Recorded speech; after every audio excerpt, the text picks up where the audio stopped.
Hi everybody, how's it going today? Thanks for watching another video. I'm out back by our shop today. Our butler salesman just dropped this skid steer off, 265 cat track machine. Apparently a completely brand new model. They've got two brand new models came out here just recently. A few more on the way by the sounds of it, but few things that they've changed around. A while ago our salesman had said these were going to be available to the store here in Jamestown for some of their clients to try out. It was only going to be for a couple hours, but they wanted to get them out to as many people as possible, and I said we'd be interested in looking at one. We don't have any cat skid steers at the moment. We have all Bobcats, but not a huge fan of their new series. The R series I think they call them. But wanted to look at this cat, I guess, and see if it's something that would work for us if down the road we want to make a change. Now's the time to try it. It was available.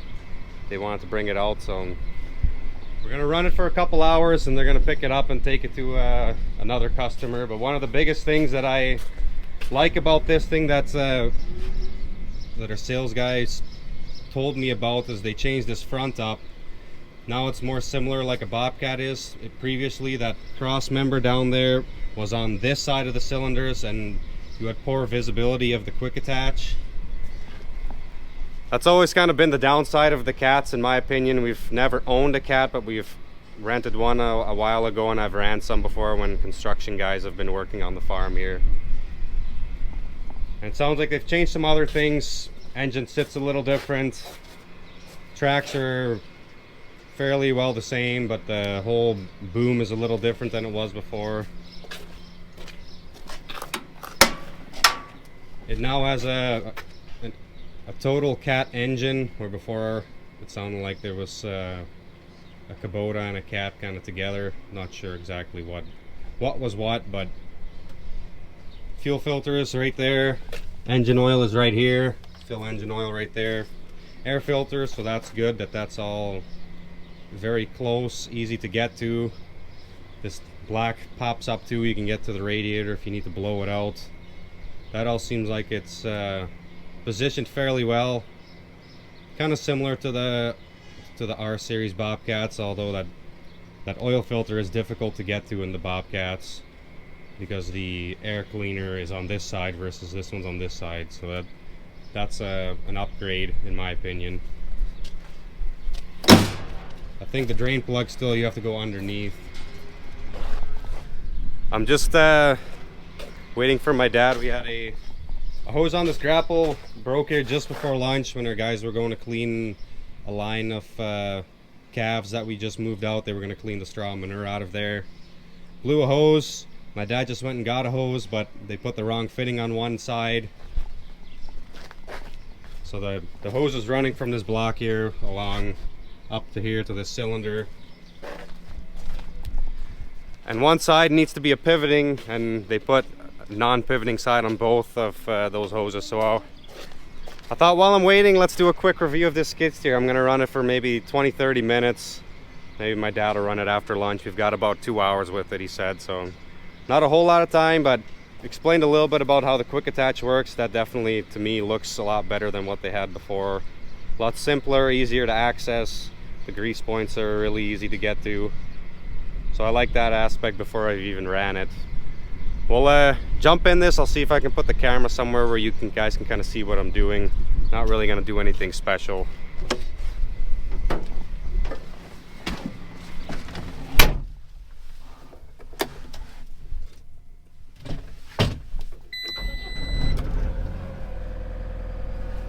Got a lot of controls on your hands now, so you can control the radio over here. You can control the touchscreen with your thumb here, so you don't have to move your hand off the joystick. The screen is different from what I'm told, but I don't have a lot of experience with previous models. They've got LED lights on the front, to the sides, and I believe also in the back. And then there's a camera, as you can see in the back, and also cameras on the sides. Not sure I really have much use for that. He said you have good visibility right down onto the tracks. So we'll see if I can He showed me how to do it. I'm not sure, maybe if you're driving along something and you're getting really close, you want to have good visibility of your track there, but I don't think I would have much use for that really. It's got ride control, so the bucket will float if you've got a load in your bucket, or if you're driving across the yard, whatever it might be. Comfortable seats, which nuts. I feel like any piece of equipment you buy nowadays is for the most part going to be pretty comfortable. Otherwise you're not going to sell a lot of units. Not a lot of good places to put the camera here, but I think this will probably work. Unlock it there. Foot throttle, and you have hand throttle. For the most part I typically always use foot throttle. Hand control, so the right one controls the bucket, left one controls the driving, which is just like all of our Bobcats.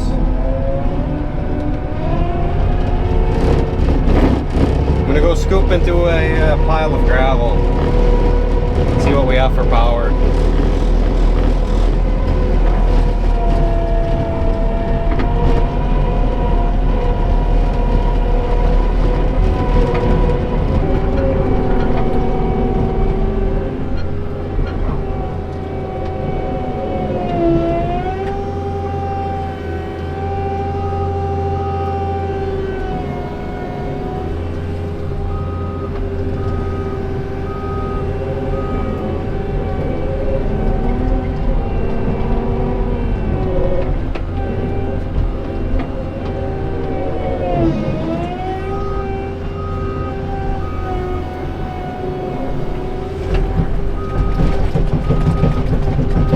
Definitely no problem grabbing a full bucket.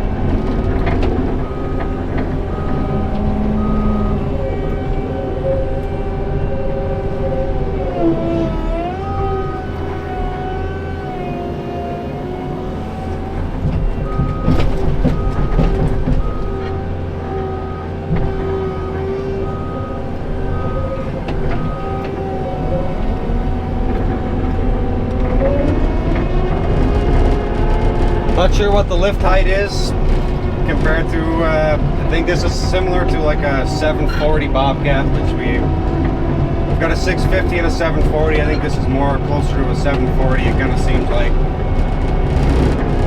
Looks like it's got good lift height.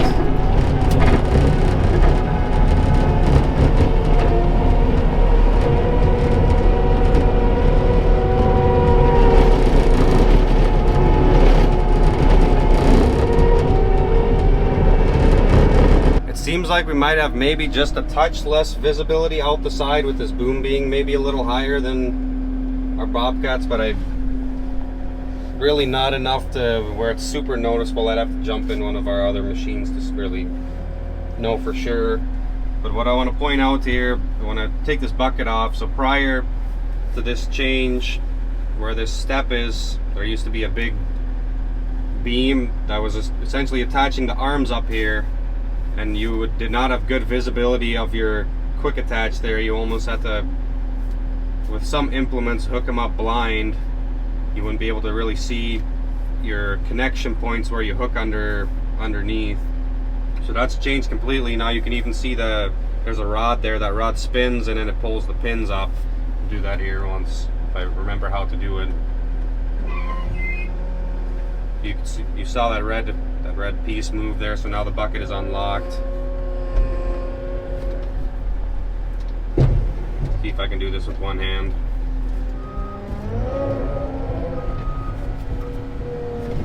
Let's go put some bale forks on here.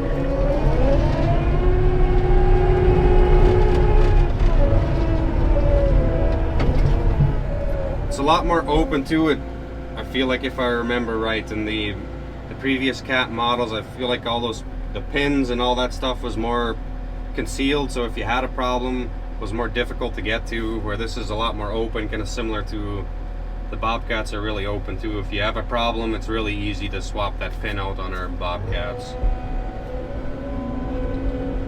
See if I can do this one-handed arm.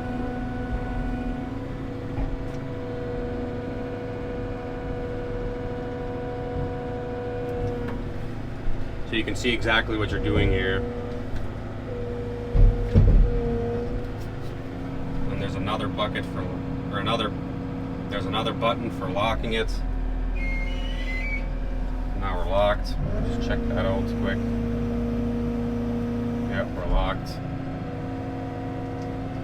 It's a lot nicer too. I'd have to go grab pallet forks just to see how they line up, but you have good visibility on the bottom here too. So if you've got, you know, this is way more open than it was before, I feel like. So you've got good visibility if you're going to grab a pallet of feed or something off of a truck, which we do just about every day. It seems like we've got trucks of feed coming.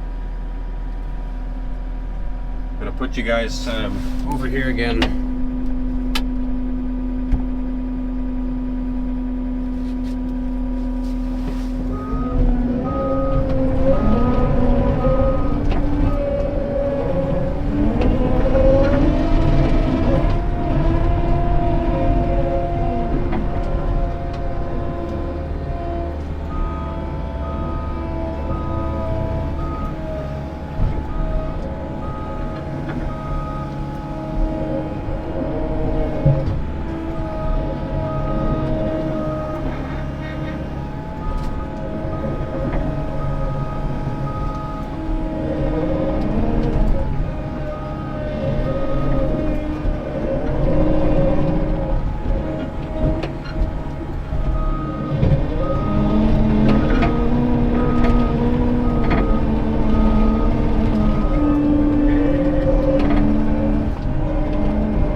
Go grab the pallet forks and just pretend like we're unloading a truck.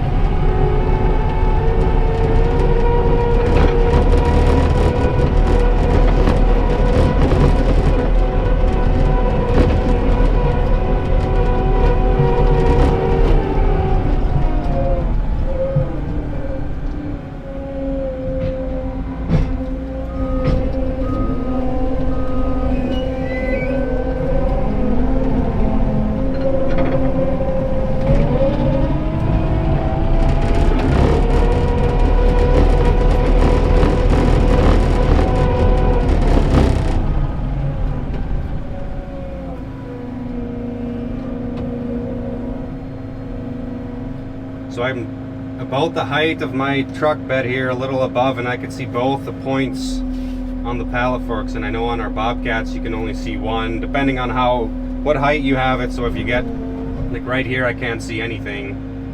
And when you get that height, now I can see both again easily. So there's always going to be some blind spot, I guess. But at this height, the height of my truck, I can see exactly where those points are. It'd be really easy to go into a pallet without making a mistake.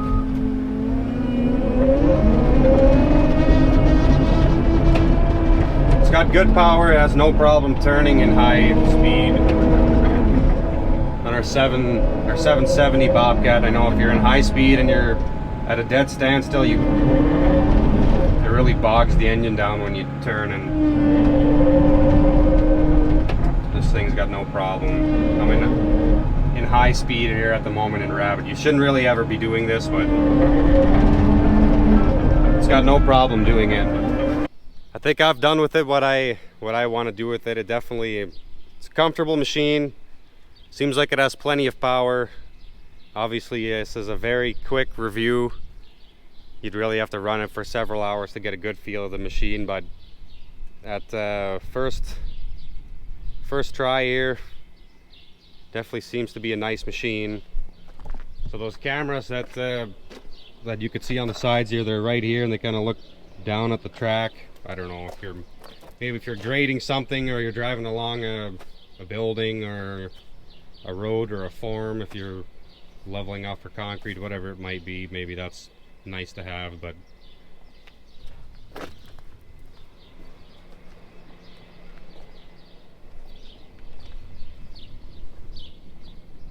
like I said, LEDs on the front, on the sides, I would assume on the back. Not sure if these are LEDs or not.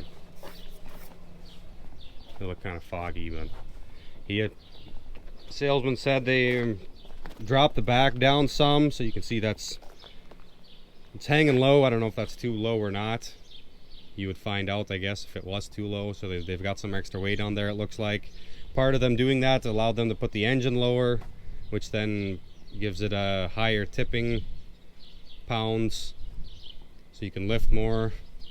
And it also makes it easier to service that engine, because that engine is sitting a little lower. You have better access to the top. It's not right tight to the radiator, which is nice. Tracks look like they're fairly open. That's kind of a problem on our Bobcat also, is that this just gets packed full of stuff, and it's really difficult to clean. Actually, I feel like the older Bobcat tracks were a lot easier to clean than the ones that we have on our 770. Cap filter here, easily accessible. There's my dad.